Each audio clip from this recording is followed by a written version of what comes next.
pour votre participation et les nombreuses questions que vous avez posées à nos deux premières invitées. Alors, on poursuit avec un deuxième et dernier segment pour ce soir, mais il y en aura d'autres demain. J'espère que nos premières invitées ont su vous mettre en appétit et que les suivants vont également vous donner de quoi réfléchir et rêver peut-être cette nuit. Alors, j'invite à prendre la parole dans quelques secondes Marie-Michel Cauchy, directrice des milieux de vie durables et prospères à la communauté métropolitaine de Montréal. Là, c'est vrai qu'il y a beaucoup d'acronymes, hein? RTL, STM, CMM, etc. Je fais par exprès, justement, CMM, Communauté métropolitaine de Montréal. Je le dis à voix haute parce qu'effectivement, des fois, tout le monde ne connaît pas ou maîtrise pas ces acronymes-là. Donc, c'est une invitation à essayer de définir au long les mots. Sinon, vous pouvez poser vos petites questions sur les cartons. Donc, Madame Cauchy est à la communauté métropolitaine de Montréal depuis 2018. Elle est directrice donc de l'équipe Milieu de vie durable et prospère depuis 2023. Elle coordonne des experts en aménagement, habitation, mobilité et développement économique autour d'une vision durable et inclusive du développement métropolitain. Madame Cauchy, la parole est à vous. Vous pouvez vous installer peut-être?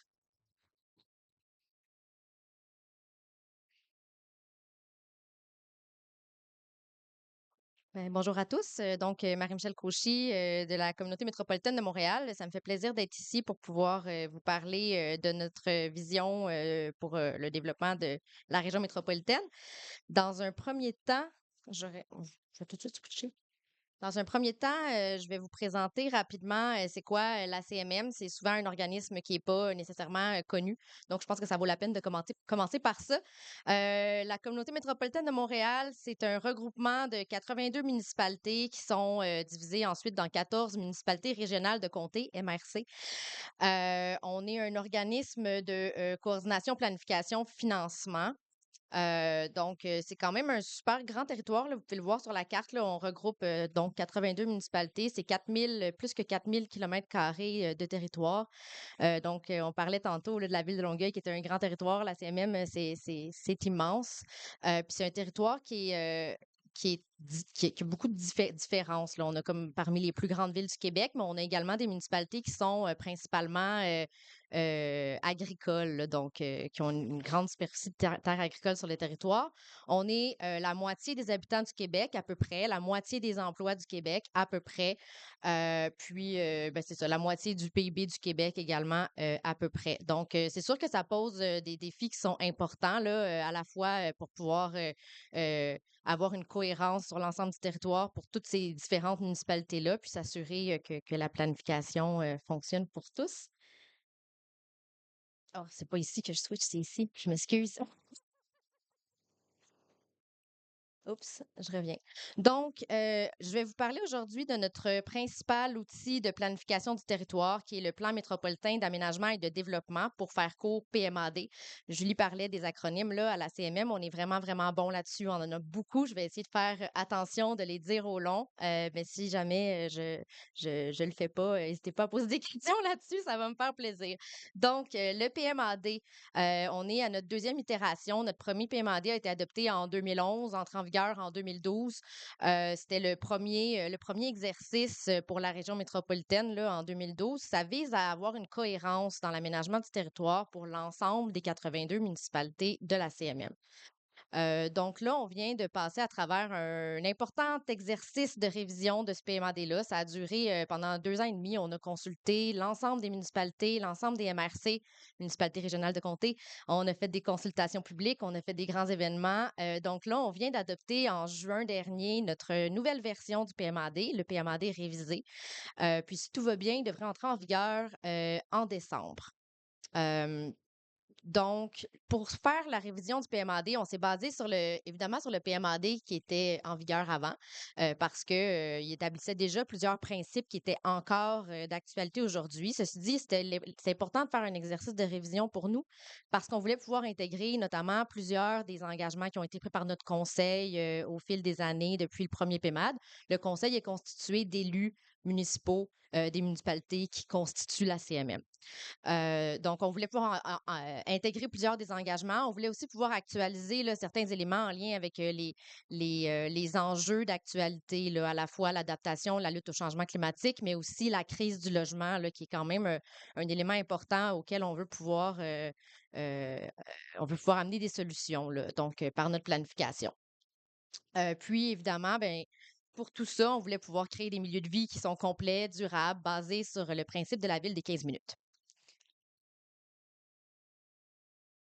Donc, le PMAD, juste rapidement, là, comment ça s'inscrit dans l'ensemble des outils de planification. C'est un outil qui s'adresse aux MRC, municipalités régionales de comté, et aux agglomérations, donc à l'agglomération de Longueuil, par exemple. Nous, notre PMAD doit être conforme à des grandes orientations au gouvernement. Ensuite, nous, on fait un PMAD qui assure une cohérence sur l'ensemble du territoire. Les MRC et agglomérations font un schéma d'aménagement qui doit être conforme au PMAD qui a été adopté, qui est un petit peu plus précis, évidemment, le schéma d'aménagement que le PMAD. Puis ensuite, les outils locaux, donc plan d'urbanisme, zonage et tout ça, doivent être conformes au schéma d'aménagement qui est conforme au PMAD, qui est conforme aux orientations gouvernementales. Donc, c'est un outil légal là, qui est prévu par la loi sur l'aménagement et l'urbanisme. Donc, c'est notre outil le plus fort puisque c'est réglementaire, là. Donc, on a au PMAD trois grandes orientations. Évidemment, aujourd'hui, je vais vous parler principalement des deux premières. Donc, un Grand Montréal avec des milieux de vie complets et durables. La deuxième orientation, un Grand Montréal avec des réseaux et des équipements de transport structurants qui soutiennent la mobilité durable. Et le dernier, qui est peut-être moins directement lié à ce dont on parle aujourd'hui, mais qui touche l'environnement naturel, culturel, paysager, conservé et protégé, mis en valeur. Ceci dit, dans les présentations qu'on a eues précédemment, il y a quand même des choses qui se retrouvent dans cette orientation-là, notamment le verdissement. On vise à augmenter la canopée là, dans le Grand Montréal.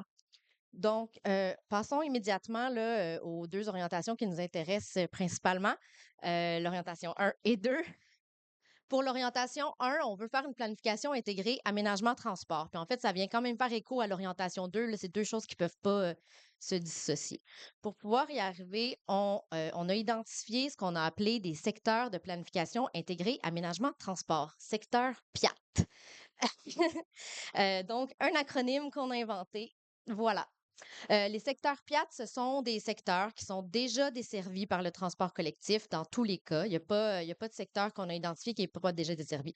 Dans ces espaces-là, on a prévu une densification accrue. Donc, s'il y a du développement qui a une composante résidentielle, il doit y avoir une densité qui est conséquente là. Évidemment, ça dépend de où on se situe, du type de service de transport collectif qu'on trouve à cet endroit-là, mais on souhaite une densification.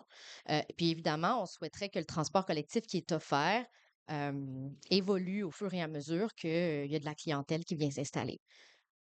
Puis à l'intérieur de ces espaces-là, on a aussi identifié des espaces stratégiques de redéveloppement qu'on a appelés des ESR, parce que pourquoi pas se rajouter un autre acronyme.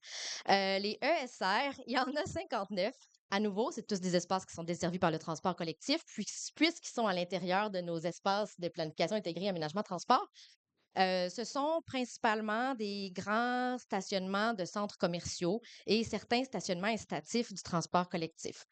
Euh, Pourquoi on a identifié ces espaces-là? Parce que c'est des grandes superficies, c'est des endroits qui sont déjà desservis par le transport collectif et c'est des endroits où on retrouve déjà des commerces et des services.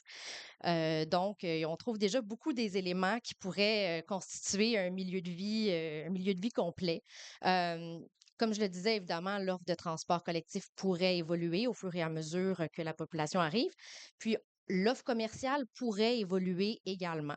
On s'entend là, souvent dans les centres commerciaux, c'est pas nécessairement une offre commerciale comme une épicerie ou une pharmacie, ce genre de choses-là, mais au fur et à mesure que la clientèle évolue, ben, on présume que l'offre commerciale évoluera également. Donc ça, c'est vraiment notre approche centrale là, pour la vision métropolitaine du développement. On veut pouvoir miser sur la mobilité durable. Donc, ce qui a vraiment inspiré notre planification puis notre réflexion, c'est justement l'idée, là, réduire, transférer, améliorer. Je voulais passer au travers de ça, mais Catherine a déjà quand même fait un bon tour de roue là-dessus. Donc, c'était vraiment central à nos réflexions sur la planification de l'aménagement. Euh, donc, on veut pouvoir réduire le nombre de déplacements motorisés. C'est un peu l'idée derrière nos espaces stratégiques de redéveloppement. Si on habite dans ce qui était autrefois le stationnement du centre d'achat, ben on est à distance de marche des commerces. Parce qu'avant, on marchait de notre auto jusqu'à là-bas. Ben maintenant, on est de chez nous, puis on marche jusqu'au commerce. Puis on est à distance aussi du transport collectif, parce que c'est déjà desservi par le transport collectif. Donc, on pense on peut réduire le nombre de déplacements qui sont motorisés. On peut aussi transférer les déplacements vers des modes qui sont moins énergivore, notamment parce qu'on est proche du transport collectif. Puis là, on a moins d'effets, par exemple, sur améliorer à la CMM par l'aménagement du territoire, là, malheureusement. Puis on a aussi inclus dans le PMAD là, cette pyramide des déplacements. Là, on veut toujours que quand on réfléchit à la planification du territoire dans la CMM, on commence d'abord par réfléchir aux piétons, puis ensuite aux cyclistes, puis ensuite au transport collectif, puis en dernier temps à l'automobile. Ça ne veut pas dire qu'il n'y a plus de déplacement automobile, mais ça ne devrait pas être le premier mode auquel on pense quand on veut se déplacer. Puis pour ça, il faut qu'on ait accès aux autres modes. Donc, c'est ça. On a aussi inclus dans le PMAD la part d'avoir la. Oh, déjà, mon Dieu. On a aussi inclus au PMAD l'idée d'avoir 50 des déplacements qui seraient faits en mode actif ou collectif d'ici 2050. C'est un objectif qui est partagé par la RTM dans son plan stratégique du développement du transport collectif, qui a aussi été adopté là, récemment, là, à peu près en même temps que le PMAD. Donc, on partage un objectif, puis on va travailler ensemble pour pouvoir l'atteindre.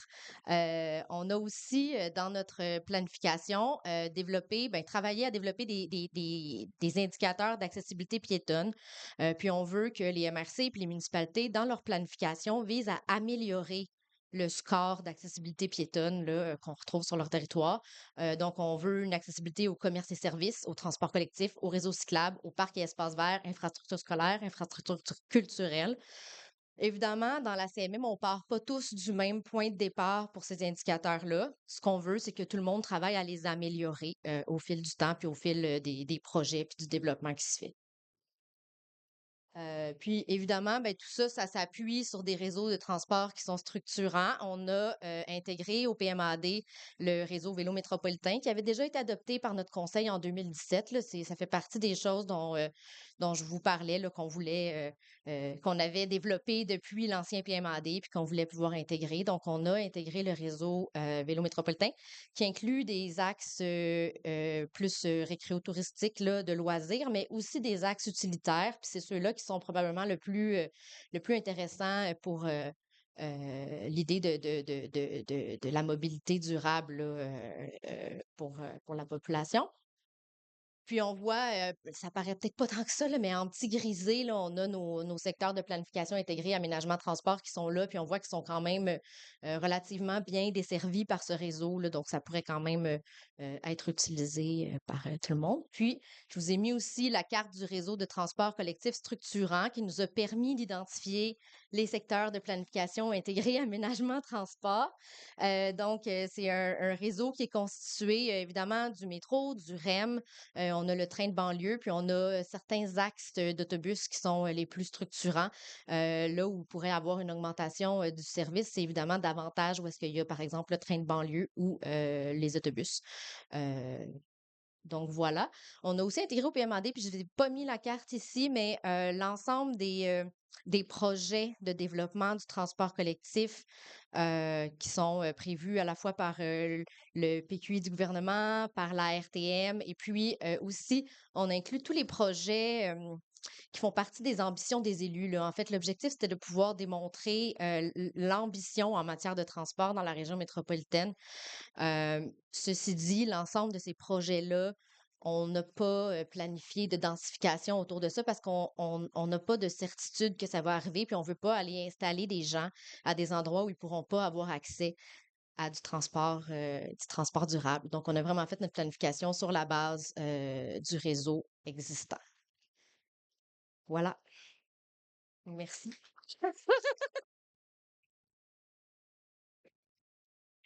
Merci beaucoup, Marie-Michel Cauchy de la communauté métropolitaine de Montréal qui a réussi à définir la majorité des acronymes qui apparaissent à l'écran, mais pas tous. Mais là, on fera pas, on s'en reparle, on s'en reparle. Mais euh, alors, on va tout de suite enchaîner puisque le temps file, puis on veut vous libérer à 9 heures comme promis avec la présentation de Nicolas Ryan, directeur des affaires publiques chez CAA Québec. Il est diplômé en administration des affaires à HEC puis en communication et politique à l'Université de Montréal. Il a fait de la gestion de crise. Ça fait 5 ans qu'il gère l'équipe d'affaires publiques et relations médias de CAA Québec. Et dans sa bio, on dit qu'il est reconnu pour sa clarté. C'est ce qu'on va vérifier. Et son sang-froid. Alors, on pourra lui poser des questions pour tester ça aussi. Alors, non, mais je vais vous demander d'être bienveillant quand même. Alors, oui, là, on m'indique que j'aurais dû mettre sa photo pendant que je le présentais. Alors, voilà, Nicolas Ryan, je vous remets le petit clicker. Oui, c'est bien moi finalement. Alors, ben merci de m'accueillir aujourd'hui. J'ai peut-être pas l'expertise, je vous dirais, en mobilité de ceux qui m'ont précédé. Par contre, chez CA Québec, c'est quelque chose évidemment qui nous intéresse beaucoup. Rapidement, qui est CA Québec, pour ceux qui ne nous connaissent pas, on est une organisation de membres pour les membres, au service de leurs membres engagés socialement. On fait affaire à travers la province. Ça fait 124 ans qu'on est en affaires chez CA Québec. 1,354 millions de membres en date d'aujourd'hui, je pense bien peut-être 1,355. 99% des Québécois qui nous connaissent, 24 places d'affaires à travers la province, 1200 employés. Notre siège social est à Québec, moi je suis à Montréal. Et plus de 800 000 services par année. Et 64% des Québécois qui estiment que CA Québec a un impact positif dans la société, notamment sur les enjeux en lien avec notre mission. On a aussi chez CA Québec une fondation qui est axée surtout sur la sécurité routière, donc qui veut contribuer à la sécurité routière et à la protection de l'environnement relativement à l'utilisation de l'automobile. Donc, c'est une fondation qui est là, en fait, dans l'ensemble du cycle de vie des citoyens. On a des programmes axés à la jeunesse, donc on est présent dans les écoles. Vous avez peut-être déjà été brigadier scolaire dans les écoles primaires. On accompagne aussi là, les aînés au moment où, à la remise de leurs clés. C'est un moment qui est très difficile parfois, l'accompagnement de ces gens-là. On les accompagne aussi dans leur nouvelle mobilité. Et le CA aussi est un réseau pan-canadien, donc on fait de la recherche avec cette fondation-là, mais aussi les autres clubs canadiens font de la recherche. Il y a un partage de bonnes pratiques qui se fait d'une place à l'autre. Donc voilà pour ça. Et notre impact, en fait, on aime prendre position. Ça, c'est mon équipe qui gère ça. On va chercher l'expertise, en fait, sur le terrain de la part de nos gens. Donc, on est présent en mobilité, on est présent en assurance, en habitation. Bon, j'en oublie. Mais on peut, par exemple, on travaille très fort en ce moment sur le point 05 pour justement aider là, à réduire le nombre de morts sur les routes. On a fait des recherches sur la mobilité électrique. On est allé chercher l'autonomie moyenne véritable de ces véhicules-là, donc pas juste celle qui est dite par les manufacturiers. On travaille très fort pour essayer de faire baisser le prix de l'essence. Je vois certaines grimaces dans, dans la foule ici. Mais on a aussi participé à la stratégie nationale de sécurité routière, donc avec l'ancienne ministre Guilbeault de la mobilité. Alors voilà un peu pour notre impact. La mobilité durable, c'est annoncé à Québec, donc c'est quand même assez difficile de trouver une seule et même définition de la mobilité durable. On s'est penché là-dessus un peu avec notre équipe. Je vous avoue quand même qu'on est en faveur de celle là, qui est présentée à la PMD 2030, la politique de mobilité durable. Bon, si je vais faire attention aux acronymes. Mais la PMD 2030 du gouvernement du Québec, nous aussi, on est, comme disait Mme Morancy tantôt, on est en faveur, en fait, de continuer. Il n'y a pas de suite en ce moment. Il y a eu un premier dépôt, il n'y a pas de suite qui se fait en ce moment. Mais pour nous, deux grands axes ressortent particulièrement dans notre vision au quotidien pour CRA Québec. Le premier, c'est de se déplacer de façon sécuritaire, efficace, mais nous y ajoutons aussi de façon confortable. Donc, c'est quand même pour nous assez important de rajouter cette nuance-là. Je vais vous l'expliquer. Je vais juste prendre mes notes. Il y a eu une tempête de neige, je ne sais pas si vous savez, la semaine passée. Ça nous a tenu très occupés chez CRA Québec. Je veux juste m'assurer de ne pas manquer rien dans ma présentation. Donc oui, pour nous, chacun des modes doit être attrayant, efficace si on souhaite conserver un transfert modal vers l'un ou l'autre des moyens de transport. Donc, je vous rassure, chez CA Québec, on n'est pas que pro-voiture. Oui, on pense que l'automobile doit faire partie du cocktail de mobilité. Cela dit, si on veut assurer justement que les gens réfléchissent à leur empreinte environnementale, réfléchissent à changer justement de mobilité, ben, il faut les accompagner, il faut que les solutions qui sont présentées soient sécuritaires, efficaces et confortables. On pense quand même, là, pour nous, le plus important dans ça, c'est le mot sécurité. Donc ça doit être vraiment au cœur de toutes les décisions qui se font en matière de mobilité, particulièrement pour les usagers vulnérables. Donc, vous l'avez vu tantôt, là, notre fondation travaille beaucoup auprès de ces gens-là. Et pour nous aussi, le réseau routier qui est en mauvais état, et on sait que le réseau routier au Québec est en très, très, très mauvais état. Ce n'est pas juste inconfortable, c'est aussi très dangereux. Je vais y revenir plus tard. Le deuxième élément, c'est d'offrir un grand choix de moyens intégrés dans un réseau avec une priorité au mode respectueux de l'environnement. Donc oui, on pense quand même que c'est utopique d'enrayer l'auto-solo. Il y aura toujours l'auto-solo qui va être là. Il y a des gens qui n'ont pas le choix des fois de le prendre. Il y a des gens qui font le choix de le prendre aussi. Qu'est-ce qu'on peut faire, en fait, comme organisation et comme collectivité pour réduire cet impact-là? Donc, pour inciter les gens, en fait, à faire un peu de choix. Pour nous, l'exclure de la conversation, c'est contre-productif. Donc, il faut voir comment on peut l'intégrer dans le cocktail de mobilité. Un autre élément quand je parle de cocktail de mobilité aussi, c'est qu'il faut trouver une juste place aux divers modes qui permettent de transporter efficacement le plus grand nombre d'usagers, toujours en respect avec les réalités du quotidien. Donc, nous, je vous l'ai dit tantôt, on représente 1,35 million de personnes à travers la province. On reçoit énormément de messages. On est en communication avec notre réseau. Il y a beaucoup, beaucoup de gens qui ne se retrouvent pas en ce moment dans la mobilité durable. C'est des commentaires qu'on reçoit jour après jour, après jour, après jour. On a beau faire les meilleurs moyens de communication pour aller les chercher, ces gens-là. Il faut continuer à les travailler. Et plusieurs, en ce moment, se sentent exclus de ces conversations-là. Donc, comment on va les chercher, ces gens-là? Et pour ça, 3 pierres d'assises pour favoriser l'attractivité, l'efficacité et, mon Dieu, je l'ai ici aussi, de notre réseau routier, des meilleurs aménagements, l'adoption de comportements durables et une utilisation efficace des deniers publics. J'y passe tout de suite. Donc ici, pour les meilleurs aménagements, il y a une chose qu'on sait, c'est que 80% des accidents routiers avec blessures ou décès sont le fait de mauvais comportements comme la distraction ou la vitesse. Donc, on adhère, nous, à la vision zéro chez CA Québec. La première solution pour aider, en fait, à contrer justement ces problématiques au niveau des comportements humains, ce sont les aménagements. Donc, pour nous, c'est une solution, c'est probablement la plus grande solution pour avoir plus de sécurité sur nos routes. On a donné quelques exemples d'aménagements qui pourraient être réfléchis. On n'a pas la prétention d'être des experts là-dedans. Un message qu'on aime passer, en fait, c'est qu'il faut justement les respecter, les expertises. Encore là, moi, vous avez vu tantôt, j'ai mis mon numéro de téléphone sur ma présentation. Mon numéro est sur le site web. Je reçois des appels de toutes sortes de personnes. On est très présents, c'est à Québec. J'ai reçu des appels d'ingénieurs qui travaillent pour des villes. J'ai reçu des appels de gens qui travaillent pour des villes. Et souvent, on a l'impression parfois, et là je dis bien parfois, que le dogmatisme l'emporte sur l'expertise. Et ça, c'est des gens de l'interne qui sont venus nous dire ça et qui aimeraient qu'on en fasse davantage pour passer leur voix. Alors pour nous, je pense que c'est important de savoir, en fait, que dans les municipalités, puis on entendait tantôt des personnes dire des bonnes choses, il faut les écouter, ces expertises-là. Donc, il y a quand même quelques solutions là, ici. On peut penser là, justement les piétons, des trottoirs, des saillies de trottoirs, des aires de repos, des traverses piétonnières, etc. Moi, je vais se prendre de l'eau. Pardon. Pour les cyclistes, on peut parler des pistes cyclables qui sont aux bons endroits, une sécurisation de certains axes. On n'a pas peur de le dire chez CA Québec. Le rêve à Montréal, c'est une super solution. Il faut le savoir, il faut le comprendre. Moi, j'ai jamais eu de véhicule immatriculé à mon nom, fait cocasse. Je suis un grand utilisateur du réseau de transport en commun. Je fais du vélo, je marche, j'ai recommencé à courir. Donc, ça existe, ces solutions-là. Mais pour le réseau routier, quand même, on peut penser à il faut quand même réfléchir des fois aux enjeux de fluidité de circulation. L'état de nos routes en ce moment est particulièrement difficile. On a un déficit de maintien d'actifs au Québec qui s'accroît d'année en année. Donc, on aura des enjeux là, qui sont là, les enjeux présentement. Ils vont être pires l'année prochaine, puis ils vont être pires l'année d'après, puis ils vont être encore pires l'année suivante. Et on aura aussi des enjeux de pérennisation là, des fonds pour réparer nos routes. Je vais y venir à ma troisième slide. Et en transport collectif, on veut mieux desservir les banlieues, on veut développer l'offre. On est en faveur de ça chez CA Québec. Cela dit, un élément qu'on a dit quand on a appuyé le projet de tramway à Québec en 2018, il faut que ce soit le bon mode aux bons endroits. Et pour ce faire, il faut écouter les experts.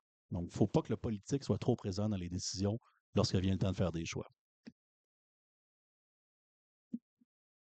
Le deuxième élément, c'est des comportements. Donc, nous, chez CA Québec, on est en contact, évidemment, avec les Québécois de très proche. On aime croire qu'en étant dans un foyer sur 4, on a quand même une certaine influence. Donc, on croit forcément qu'il faut multiplier les campagnes de sensibilisation. Donc, c'est vrai que c'est super important, les aménagements. C'est vrai, tout ce qu'on a vu précédemment, c'est vraiment très, très, très intéressant. Cela dit, si l'information ne se rend pas jusqu'aux gens, donc si c'est des comités qui sont fermés, qui prennent des décisions, qui ne les expliquent pas, il n'y aura pas d'adhésion au sein de la population. Donc, on rappelle ici un principe, la prudence accrue à l'égard des plus vulnérables aussi. Bien, ça aussi, en tant que club automobile, même si on n'aime pas ça s'appeler de même, on a une responsabilité accrue de notre côté aussi de faire savoir aux gens que lorsqu'on est au volant d'un véhicule, on est plus dangereux que lorsqu'on est au volant d'un vélo. Et même chose, si on est un vélo, il faut faire attention aux piétons. Donc, c'est la fameuse pyramide là, de protection des plus vulnérables. Et souvent, au bout de tout ça, les plus vulnérables, c'est souvent nos enfants qui vont à l'école, nos personnes aînées, justement, autour des maisons des aînés, etc. On aime penser qu'il faut miser aussi sur une approche positive. Donc, souvent, malheureusement, on parle souvent d'exclusion. Donc, on va dire, toi, tu as une voiture, tu es un méchant. Toi, tu as 5 voitures, tu es 5 fois plus méchant. La réalité, je pense qu'il y a une bonne approche positive quand même d'expliquer, ben peut-être que tu peux te passer de ta deuxième voiture, voici les solutions qui se présentent à toi. Donc, pour nous, c'est quelque chose qu'on essaie de travailler très, très, très fort. On a souvent des membres qui sont très, très fâchés, malheureusement, mais on essaie de travailler vraiment cette façon-là de communiquer avec les gens et d'amener là, vraiment, on croit que ça va favoriser l'adoption de meilleurs comportements et ça dans toutes les sphères là, de la mobilité. Le partage de la route, encore là, ça aussi, c'est quelque chose qui est parfois très difficile. Tout le monde pense que tout le monde prend de la place à un autre. La réalité, c'est qu'il y a de la place pour tout le monde. Souvent, on aime dire à nos gens, j'ai dit, quand vous êtes dans votre voiture et que vous engueulez un cycliste, le soir, allez dans votre salle de bain, regardez-vous dans le miroir. C'est comme si vous parliez à vous-même. Donc, la plupart des gens, puis la plupart de nos membres aussi, sont à la fois des automobilistes, à la fois des cyclistes, à la fois des piétons. Donc, c'est pour nous là, un grand enjeu, je vous dirais, de communication. En fait, il faut que les gens comprennent qu'ils parlent aux membres de leur famille, qu'ils parlent à leurs collègues, qu'ils parlent aux gens qu'ils côtoient tous les jours. Donc, c'est très, très important. Il faut agir en harmonie. Et il faut présenter les alternatives aussi à l'auto-solo de façon, je vous dirais, crue et réelle. Voici ce que tu causes comme impact en étant dans ton auto-solo tous les jours. Voici c'est quoi l'alternative, qu'est-ce qu'elle peut te permettre, combien qu'elle va coûter, combien tu vas pouvoir faire avec ça. Souvent, on trouve, pour faire un choix éclairé, en fait, on n'a pas accès à cette information-là. Donc, pour nous, il faut vraiment, si on avait un conseil à donner aux municipalités, au ministère des Transports et de la mobilité durable, c'est améliorer vraiment le passage de connaissances. Puis ce qu'on fait aujourd'hui, c'est un super bel exemple. Moi, je suis super content qu'on nous invite à ça. Mais il faut quand même rappeler aux administrations publiques, c'est ça, la route n'appartient pas à un groupe d'usagers plus qu'à un autre. Ça s'applique pour tous les groupes, tout ça. En le faisant, parfois, ce que ça crée, bien, c'est très malheureux, mais on vient exacerber justement les tensions entre les divers usagers. Et c'est un commentaire qu'on reçoit souvent, c'est à Québec. Un dernier point qui va faire gricher les dents, peut-être certains, quand même, c'est plus d'argent, oui, mais pas toujours au même de payer. Donc ça, c'est un élément, quand on vient parler de transport collectif, évidemment, ça coûte très cher. Quand on vient parler d'état des routes, ça coûte très cher. Il y a de l'argent, tout le monde en veut. On aimerait ça faire tous les projets qui existent sur la planète. La réalité, c'est que les gouvernements ont une besace qui est définie. En fait, il y a un montant dedans qui est là. On ne peut pas dépenser plus souvent. Et là, ce qu'on fait dans les dernières années, souvent, il y a un réflexe, et on a fait de la recherche chez CA Québec, c'est d'aller piger dans la poche des automobilistes. À tort ou à raison, nous, on pense que c'est à tort parfois. Cela dit, il faut quand même reconnaître que les automobilistes payent environ 2 milliards de taxes qui sont directement ou indirectement pour financer le transport collectif d'année en année. On a vu dans la dernière année, en fait, la taxe sur l'immatriculation des véhicules dans la CMM qui a été critiquée à certains endroits. Il y en a d'autres qui l'acceptent. Moi, honnêtement, je suis content de la payer à Montréal. J'ai un très, très bon service. J'ai de la famille qui est un peu plus loin, juste à la frise de ne plus être dans la CMM, qui, eux, trouvent que c'est pas une bonne dépense. On en débat, je vous dirais, à chaque année à Noël quand même.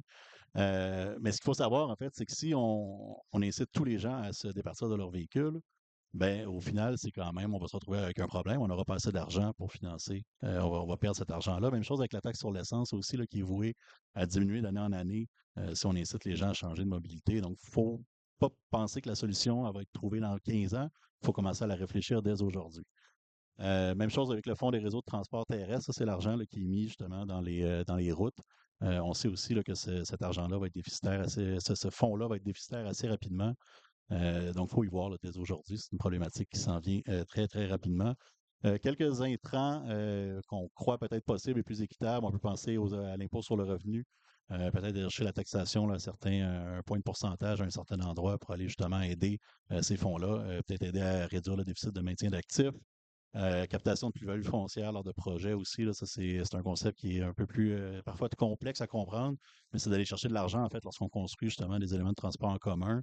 Il y a de la construction qui se fait autour, donc d'aller chercher un peu de valorisation autour de ça et de la remettre dans notre réseau.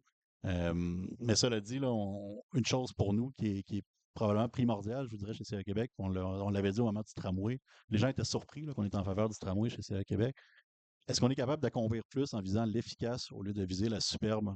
Donc, je vous l'ai dit tantôt, la besace des gouvernements, des municipalités est pas infinie. Donc, quand vient le temps de faire des choix, est-ce qu'on est capable d'en faire plus avec l'argent qu'on a plutôt que de faire quelque chose qui est spectaculaire?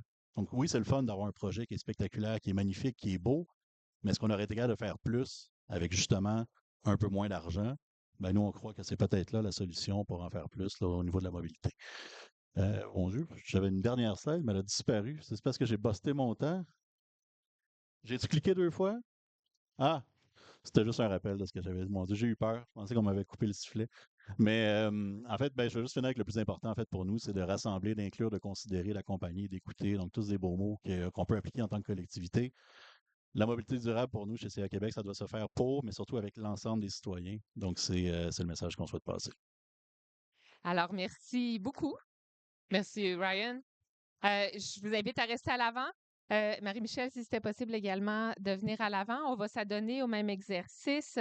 Donc, vous voyez des perspectives différentes qui vous sont présentées, quelques acronymes en chemin, mais pas trop. Je pense qu'on a survécu. Il y a peut-être un acronyme, Marie-Michel, pendant qu'on s'installe. TOD, TOD.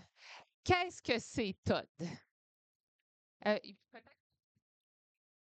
probablement. Vas-y, vas-y. Là, il est correct. Là, il marche. Ben, d'accord. TOD, Transit Oriented Development, le développement orienté sur le transport collectif. En fait, notre premier PMAD était principalement orienté sur ça. Donc, c'était des cercles, des cercles autour des points d'accès du transport collectif. Nos secteurs de planification intégrée, aménagement, transport inclut les anciens TOD du premier PMAD, mais ajoute aussi des corridors de transport parce qu'il y a des endroits où l'approche juste de petits ronds, ça marche moins bien. Là. Si on a, par exemple, des arrêts assez fréquents le long d'un corridor, ben, on peut planifier plus sur une vision corridor que sur des visions rond. Alors, un TOD, c'est un PIAT, mais un PIAT n'est pas nécessairement un TOD. On peut C'est dire ça? ça, exactement. À la CMM. Les C'est PIAT ça? incluent les TOD. Parfait, merci. Voilà. Autre acronyme, CAA. Oui, c'est l'Association canadienne des automobilistes, mais en anglais. Donc, nous, on aime s'appeler CA Québec. On n'est plus que pour les voitures, bien évidemment. Mais oui, c'est l'Association canadienne des automobilistes. Merci. Non, c'est juste que voilà, je voulais qu'on fasse l'exercice au complet. Donc, question, Élise. Première question. Alors, qu'est-ce qui arrive s'il y a une ville qui ne veut pas s'aligner avec le PMAD, être plus strict ou moins? C'est une excellente question qui a plusieurs pistes de réponse à ça, là, mais c'est un processus très long, hein, aligner la planification locale au PMAD. Pour le premier PMAD qui est entré en vigueur en 2012, je le rappelle, c'est tout récent, là. Il y a peut-être 2 ans là, que l'ensemble des MRC ont eu une planification qui était conforme. J'ai pas en tête, là, mais ça serait possible qu'au niveau local, ce soit pas nécessairement encore tout conforme au premier PMAD. C'est un exercice qui est donc extrêmement long. Ceci dit, puis là, ça- c'est peut-être des niveaux de détail trop détaillés, là, mais on a modifié le PMAD, révisé le PMAD, il devrait être en vigueur en décembre, mais le gouvernement a aussi modifié ses orientations gouvernementales en aménagement du territoire, ce qui incite tous les acteurs de la planification à vouloir revoir aussi leur planification. Là. Donc, on pourrait penser que ça va être peut-être plus rapide cette fois-ci, mais c'est très long. Il y a des mécanismes qui sont prévus dans la loi sur l'aménagement et l'urbanisme si les villes se conforment pas ou prennent trop de temps ou tout ça, mais la première fois, ils n'ont pas nécessairement été activés, là, donc je suis pas certaine que ça le serait encore. Ceci dit, si par exemple une ville fait une planification qui n'est pas conforme au schéma d'aménagement, ben la MRC va dire ta planification n'est pas conforme, retourne à la table à dessin. Ça sera donc refusé. Là. Puis c'est la même chose, par exemple, si. Puis là, c'est là, je vous disais que le PMAD pourrait entrer en vigueur en décembre, par exemple. Moi, j'ai envoyé, la CMM, on a envoyé le PMAD au gouvernement du Québec, qui est actuellement en train de regarder s'il est conforme aux orientations gouvernementales. Évidemment, nous, on a fait beaucoup de travail avec le gouvernement là, tout au long du processus. Je ne pense pas qu'il y ait de problème, mais le gouvernement doit nous dire il est conforme. il pourrait dire, je pense pas, là, c'est ça, on a fait tout le travail, là, mais admettons qu'on n'aurait pas fait le travail, il aurait pu nous dire, le PMAD n'est pas conforme, refais l'exercice de ton côté. Fait que c'est comme ça qu'on s'assure que toutes les planifications sont conformes les unes aux autres. Donc, les villes envoient leur planification au MRC qui vérifie la conformité. Les MRC nous envoient leur planification et on vérifie la conformité, puis on dit oui ou non, c'est conforme. Euh, Mais concrètement, Ça peut être très de mémoire de femme, il n'y a pas de sanctions qu'on connaisse qui aient été appliquées, exactement. tout comme il n'y a pas nécessairement non plus d'incitatif. Ou est-ce qu'il y a des incitatifs Ben, par exemple, à se conformer? quand il y a eu le premier PMAD, il y avait eu des règlements de contrôle intérimaire qui avaient été adoptés. Ça, c'est un règlement que tu peux adopter quand la réglementation locale n'est pas encore conforme. On peut adopter une réglementation qui vient comme écraser la réglementation locale. Ceci dit, il faut y aller quand même assez euh, chirurgicalement, là. On peut pas juste venir écraser tout parce que comme on a vu précédemment, là, il y a des territoires qui sont vastement différents. Il faut vraiment choisir des choses très pointues si on va aller là. On avait par exemple le règlement de contrôle intérimaire là, sur les milieux naturels pendant le processus de révision, là. Et ça, c'était à quel palier Ben, à la décisionnel? C'est CML, à en la fait, CML que vous adoptiez ça. chaque palier peut avoir des règlements de contrôle intérimaire. C'est quelque chose qui est prévu dans la loi sur l'aménagement et l'urbanisme. L'objectif de ça, c'est de préserver la possibilité de faire des projets là, ben, ou de ne pas gaspiller des espaces, on va dire, là, le temps que la planification est en train de se faire puis qui est en train de s'appliquer sur les territoires, là. Donc, on aurait ce pouvoir-là. Ceci dit, c'est ça, c'est quand même difficile de pouvoir le faire à l'échelle métropolitaine, là. Merci. En fait, en même temps, tu sais, ça permet de comprendre la complexité des processus décisionnels, puis tous les paliers qui passent un par-dessus l'autre, qui fait que, tu sais, on peut pas toujours se revirer sur un 30 cents, tu sais. Non, puis c'est ça. Je- Le PMAD, là, on l'a fait en 2 ans et demi. La révision du PMAD, l'ensemble des partenaires s'entendent pour dire que c'est extrêmement rapide pour un processus de ce type-là, qui inclut des périodes où on doit consulter le gouvernement pendant 180 jours sur un document à plusieurs reprises dans le processus. Donc, c'est ça. C'est très, très, très, très long. C'est très long avant que ça s'applique sur le territoire. C'est ça. On planifie sur le long terme. C'est un horizon 2046 qu'on a dans notre planification. 2046. Ça fait qu'on est à 21 ans Oui, d'être là. Parfait. exactement. Merci. Élise, une autre question. OK. Euh, avez-vous des exemples de moments, de situations, de personnes qui doivent absolument utiliser l'auto-solo? C'est la question. C'est une très bonne question. Je suis moi-même pas un utilisateur de l'auto-solo. Mais en fait, la réalité, parfois, je vais vous le dire, mettons, moi, dans ma famille, moi, j'ai 3 enfants. Donc, moi, mon travail est vers le centre-ville de Montréal. Mon épouse travaille à Montréal-Nord. Je suis dans l'est de Montréal. Ma garderie est à 3 kilomètres vers l'est. Et ma fille va à l'école 2 kilomètres au sud.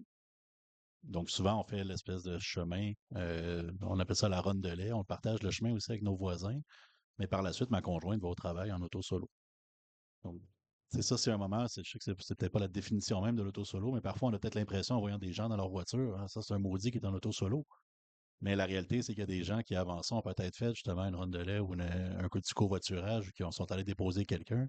Il y en a d'autres, par exemple, qui habitent à des endroits où justement ils n'ont pas accès à un transport en commun qui est efficace, qui n'ont pas accès. Ils vont dire, ben moi j'habite à 8 kilomètres de mon travail. Pour y aller en ce moment, ça me prend en voiture, je sais pas moi, 15 minutes. Ma seule option en transport en commun, c'est 1h23. Est-ce que je vais le faire? Ouais, c'est parfait. Là, je passe au transport actif. Ah, je me suis blessé dans le dos la semaine passée, je peux pas faire de vélo, je peux pas y aller. Qu'est-ce que je fais? Souvent, cette personne-là va prendre la voiture. Est-ce qu'en arrivant au travail, elle pourrait demander, est-ce qu'il y a quelqu'un qui veut covoiturer avec moi? Il y a personne qui habite dans son secteur, ou sinon, ça serait un grand détour de le faire. Donc, tu sais, ces gens-là ont peut-être pas la solution à portée de main. Il n'y a peut-être pas, en ce moment, je sais pas, une application qui existe qui permettrait de mettre en commun des gens. Il n'y a peut-être pas de moment où cette personne-là est peut-être timide, cette personne-là aussi. Donc, la réalité, chaque personne est quand même différente. Donc, c'est ça en ce moment qu'on essaie de comprendre aussi. Puis on n'est peut-être pas aussi poussé, on n'a peut-être pas de scientifique derrière ça, de données là-dessus. Mais il faut essayer de comprendre les réalités de tous et chacun. Il y en a, moi j'ai une collègue dans mon équipe, là, elle habite seule. Elle habite avec ses parents âgés, en fait. Mais elle fait de l'auto solo pour venir au travail. Elle veut avoir une voiture à portée de main en tout temps. Il faut qu'elle aille prêter main forte à ses parents. Donc, elle, c'est le choix qu'elle fait. Si, par exemple, elle était en autopartage, là, malheureusement pour elle, il n'y en a pas d'autopartage dans son secteur, mais puis qu'elle arrivait là, puis qu'il y a une urgence, puis qu'il n'y a pas l'auto qui est disponible à proximité, bien, elle se sentirait stressée. Donc, c'est le choix qu'elle fait. Est-ce que si tout le monde faisait ce choix-là, ça serait une bonne option? Absolument pas. Fait que je pense qu'il faut les respecter quand même, ces choix-là. C'est qu'il faut amener les gens à réfléchir. Puis souvent, nous, ce qu'on aime dire chez CA, c'est une voiture, peut-être, ça peut être bon, mais peut-être réfléchir, est-ce que vous avez besoin de la deuxième, la troisième, la quatrième voiture que certaines personnes ont? On a peut-être un levier d'action, on croit, plus important à ce niveau-là que de s'attaquer à la personne qui a une seule voiture et qui en fait une utilisation raisonnable. Marie-Michel, on dirait que vous voulez Ouais, essayer ben aussi en une fait, réponse. c'est ça, c'est que c'est pas toutes les origines puis toutes les destinations qui sont bien desservies par le transport collectif, puis je pense, puis le transport actif, là, puis je pense pas qu'on peut viser à ce que l'ensemble de tous les déplacements soient bien desservis par le transport collectif. Il va rester des déplacements qui vont être faits en automobile, mais il faut réfléchir à, de manière autant que possible, faire en sorte que les déplacements de la vie quotidienne des gens puissent être faits de d'autres façons. Mais on pourra pas tous les remplacer, c'est certain. Merci. Là, on rouvrira pas la parenthèse, mais je veux juste dire qu'il y avait dans la question l'idée d'absolue nécessité, Oui. hein. Là, je sais pas si on a couvert vraiment cet aspect d'absolue nécessité versus le choix, la Qu'est-ce qui est préférence ou le. absolu? Ben, c'est ça. Ça fait que, mais je voulais juste le souligner. Élise, une autre question? Alors, on va essayer une question qui va se répondre plus rapidement. Alors, aujourd'hui, quel est le pourcentage de la part modale des transports actifs et collectifs versus la cible de 50 en 2050? Oui, on est à 32,2% en 2023. C'est ça que j'ai dans mon c'est ça qu'on a dans le PMAD, là, avec 32,2 actifs J'avais une- collectifs ensemble. Ça dépend. Ça dépend qu'est-ce qu'on regarde. Effectivement. Effectivement. Ça dépend qu'est-ce qu'on mesure. Mais pour notre cible, là, comment on le mesure, le point de départ est identifié là. Parfait. Je veux juste, parce que ici, on a. On n'est On a pas, une oui, spécialiste qui n'a pas de micro. Elle l'a eu tout à l'heure, mais elle dit que ça dépend du point de départ, ça dépend de tout à l'heure, ça fait. dépend d'une série de facteurs, Ça du dépend de tout moment, de ce qu'on comment a tu choisi paramètres comme ta mesure. hypothèse pour Mhm. paramétrer, effectivement. Mais par rapport à notre cible, comment on va la mesurer, là, le point de départ était là. Si je peux ajouter. Moi, j'avais noté que c'était la part modale de l'auto à Longueuil était de 76 selon la distance parcourue, selon l'enquête mobilité destination 2023. Fait que c'est ça. Ça dépend toujours de qu'est-ce qu'on mesure, mais si on regarde la cible, là, nous, on a comme un tableau là, où est-ce qu'on pense, où est-ce qu'on devrait se retrouver au fil du temps pour pouvoir atteindre la cible, puis notre point de départ était là. Alors, prochaine question. Comment la CMM travaille-t-elle avec les organisations de transport, dont le RTL, EXO, la RTM, pour harmoniser les stratégies régionales? Oui, c'est une excellente question. On a travaillé en parallèle là, avec la RTM qui a fait aussi son plan stratégique de développement du transport collectif comme en même temps que notre PMAD. Fait qu'on a travaillé ensemble. On a eu plusieurs rencontres thématiques, mais aussi régulières là, au fil du temps. Donc, on s'arrime comme ça. Il y a aussi dans la loi des mécanismes qui sont prévus. Là. Par exemple, la CMM doit approuver le plan stratégique de développement du transport collectif de la RTM. Donc, nous, on regarde s'il est conforme à notre PMAD, puis s'il soutient les objectifs puis la vision de la CMM. Donc, on a approuvé le PMA, le PSD, le plan stratégique de développement du transport collectif. On approuve aussi là, les budgets, pas les budgets, là, mais les planifications financières. Là, puis c'est nous qui approuve la politique de financement. Donc, il y a quand même des liens qui sont forts. Comment on le présente souvent, c'est que la CMM donne plutôt des orientations politiques à la RTM qui, elle, planifie de manière plus précise le transport collectif et STM, RTL, EXO, STM, eux, offrent le service. Là, donc, pour faire ça le plus simple, c'est ce qu'on fait. Merci. Alors, c'est une question qui fait référence à la présentation de Catherine Morancy. Alors, les véhicules de plus en plus gros, comment résister à la tentation de changer les normes pour les accommoder? Donc, la question porte notamment sur conserver une voie de circulation à 2,4 mètres sous la norme serait-elle une façon de forcer les conducteurs à ralentir, par exemple? Ben, là-dessus, on a été partenaire d'Équiterre, en fait, sur une campagne sur les gros véhicules. Donc, c'est quand même quelque chose qui, oui, nous préoccupe d'une certaine façon. Je vous dirais, le flip side, si vous me permettez l'expression quand même, on a vu depuis 40 ans une amélioration quand même assez large de la protection dans ces véhicules-là. Donc, il y a de moins en moins de décès sur les routes. Il y a quand même quelque chose de bon qui a été fait. Cela dit, ce que ça crée maintenant, puis c'est un autre travail à faire, c'est que les personnes qui sont à l'extérieur des véhicules se trouvent peut-être plus en danger à cause de ceux-là. Donc, ça, c'est une chose que je n'ai pas dit dans ma présentation tantôt. Souvent, on va créer des aménagements, on va proposer des solutions qui vont créer d'autres problèmes. Donc, c'est ça l'espèce de chaîne des problèmes. On peut malheureusement pas toujours la prévoir, mais les gros véhicules, en effet, c'est fort probablement le prochain cheval de bataille auquel il va falloir s'attaquer, parce qu'en effet, même avec les véhicules électriques, c'est vrai que les véhicules électriques, c'est pas des véhicules zéro émission. Ils ont des enjeux aussi. Donc, la lourdeur de ces véhicules-là, en ce moment, vient briser nos routes de façon plus rapide. Là, on vient d'ajouter une taxation, justement, pour eux. Avant, ils ne payaient pas pour notre réseau routier. Il y avait même des bénéfices pour eux d'être sur le réseau routier. Donc là, tout ça mis ensemble, on vient, comme je vous dis, créer des nouveaux problèmes auxquels il va falloir s'attaquer. Donc, c'est comme une chaîne qui n'arrête jamais, une roue qui n'arrête jamais de tourner. Donc oui, en effet, là, c'est une problématique. Est-ce qu'on va devoir se pencher sur les normes? On n'espère pas, là, parce qu'au final, on veut tous réduire. J'ai une question très large ici. Est-ce qu'il y a des exemples internationaux qui vous inspirent en matière de développement durable? Ça peut être national aussi, là, mais des exemples en mobilité durable. C'est une question quand même très vaste, là. C'est sûr que nous, on a regardé plein de choses différentes là, pour faire le PMAD. Là. J'avoue que pour le bout mobilité durable, je pourrais pas vous dire notre inspiration principale. Là. Je suis désolée, tout le monde. On a regardé plein de choses qui ont été faites un peu partout là, pour s'inspirer, mais Ben, ouais. une chose qui est bien du réseau CA, en fait, même le AAA aux États-Unis, il y a les autres clubs, en fait, on est chapeauté par la FIA, la Fédération internationale de l'automobile. La Norvège, que peut-être certains connaissent, là, ils ont atteint un taux d'adoption, je pense, c'est 95 ou même plus que ça en termes de mobilité électrique. C'est sûr, certains sont financés par le pétrole, donc il ne faut pas penser que c'est la manne là-bas non plus. La réalité aussi, c'est que les gens qui achètent des véhicules thermiques là-bas ont vraiment une énorme surtaxe. Donc, est-ce qu'on est prêt en ce moment au Québec à aller là? On pense pas. Cela dit, en Norvège, c'est pas mal pour nous notre modèle ou ce qu'on essaie de suivre en termes de mobilité électrique et le fameux test, en fait, de calcul de la capacité réelle des véhicules voyons, en saison hivernale. Et on va faire le test en saison estivale en 2026 aussi, parce que l'été aussi, là, les batteries perdent de la capacité. Donc ça nous venait directement de la Norvège. Donc, ce partage de bonnes connaissances-là se fait à travers la planète au complet. Donc, c'est super intéressant de compter là-dessus. Julie. Une autre question? Oh, je pense qu'on a les moyens d'en prendre une dernière. Faut que je la choisisse comme il faut. Euh, Est-ce que vous avez des idées de comment vendre, et là c'est le mot qui est utilisé, la mobilité durable aux citoyens quand le mot durable subit des vents contraires? C'est une excellente question. Puis en fait, moi, personnellement, là, je pense qu'il faut vendre le truc complet. On peut pas juste parler de mobilité, il faut parler de l'ensemble des choix là, à la fois en aménagement, mais aussi en offre de transport et tout. Là, c'est vraiment un tout. Là. On peut pas juste parler de la mobilité toute seule. Il faut vendre comme un style de vie au complet.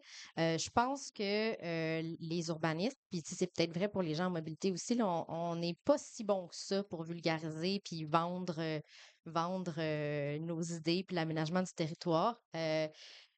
On doit s'améliorer grandement là-dessus, je pense. Ouais.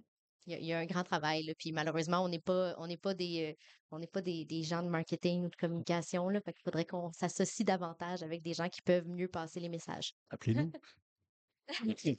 Mais je pense que c'est ça, c'est de dire les choses telles qu'elles le sont. Tu sais, la durabilité, en fait, faut l'expliquer, faut amener les gens à réfléchir à leur empreinte à eux. Si on leur dit pas la vérité, si on essaie de toujours camoufler, puis on le voit par exemple dans les publicités pour les voitures, ah, c'est la plus belle chose qui va vous arriver sur la planète. Tu sais, c'est des publicités qu'on écoute, puis je pense qu'on doit amener le débat pour montrer les effets réels. Je pense que les organisations comme la nôtre, veut pas, on a quand même ce pouvoir-là de parler aux gens. Je vous l'ai dit, on est dans un foyer sur 4. Donc, si on veut dire la vérité telle qu'elle est, peut-être que les gens vont être prêts. Faut penser que les gens sont prêts à l'écouter aussi et à débattre positivement de la situation. Alors, il y a d'autres questions auxquelles on n'a pas pu chercher encore de réponses. On va le faire par écrit. Comme je vous dis, il n'y a pas de promesse parce que si la réponse n'existe pas, tu sais, on va pas. Je pense que les personnes ici sont assez honnêtes pour pas les inventer. Mais nous, on prend l'engagement là, de leur transmettre et puis je pense qu'ils vont accepter de répondre au meilleur de leurs connaissances et capacités et on va vous transmettre donc ces éléments de réponse. Monsieur Ryan, Madame Cauchy, je vous remercie infiniment. Vous pouvez retourner dans la salle. J'ai quelques petits messages avant de vous libérer. Juste déposer ça sur le lutrin, le micro, puis ça va être correct. Donc, comme je vous disais, ce soir, c'est le début pour vous, mais pour nous, c'est comme le début de la fin, parce que ça fait plusieurs mois qu'on prépare cette démarche. Et puis, ben, il y a plusieurs personnes qui travaillent, en fait, presque toute l'équipe de l'Office y est mobilisée. Donc, j'aimerais quand même les nommer vraiment spécifiquement. Alors, Élise No, conseillère experte à la participation publique et aussi la principale conceptrice de cette démarche, qui travaille étroitement main dans la main avec Léopold Lehmann, qui a été en contact avec, je pense, tout le monde ici. Donc, vous le connaissez déjà, mais là, ben, vous le voyez en 3 dimensions. On a également Amélie à l'arrière, Amélie plus un bébé to be, qui est avec nous ce soir. Puis là, ben, on va la libérer pour qu'elle aille se coucher. Mais, donc, qui est à la mobilisation aussi et aux communications. Donc, elle s'assure qu'on entende parler de cette démarche le plus possible. Puis, ben, vos relais sont toujours appréciés. Puis, des fois, c'est comme ça d'ailleurs que vous avez entendu parler de nous. Il y a Louis-Alexandre qui est à la régie ce soir, mais c'est notre couteau suisse à l'Office. Il est aussi aux communications. Jean-François Desgroseilliers à l'arrière, qui est chef de bureau. Il nous manque juste Victoria, qui, elle, finit un mandat sur l'itinérance. C'est toute une affaire aussi, mais ce soir, on lui a donné un petit congé. Vincent Van Skendel est à l'arrière également. Certains d'entre vous, allez le revoir parce qu'il va être à la co-animation des activités délibératives, donc auxquelles vous allez tous et toutes participer. Alors, je vous remercie. Je pense qu'on est ponctuel. On vous a promis de vous libérer à 9 h. Demain, on a 3 invités. N'oubliez pas vos questionnaires. On le sait qu'il y en a qui ne l'ont pas rempli, qui ne l'ont pas redonné. Et puis, on a vos noms. Ça fait qu'on ne vous laissera pas partir sans l'avoir donné. Et puis, ben, on se revoit demain à 18 h, même lunch. On a quelques petites choses à faire aussi avant de recevoir nos spécialistes, nos invités. Alors, je compte sur votre collaboration. Vous avez été impeccable ce soir. Alors, ben, on a hâte de vous retrouver demain. Dormez bien en espérant que vous ne ferez pas trop de cauchemars. Bye bye.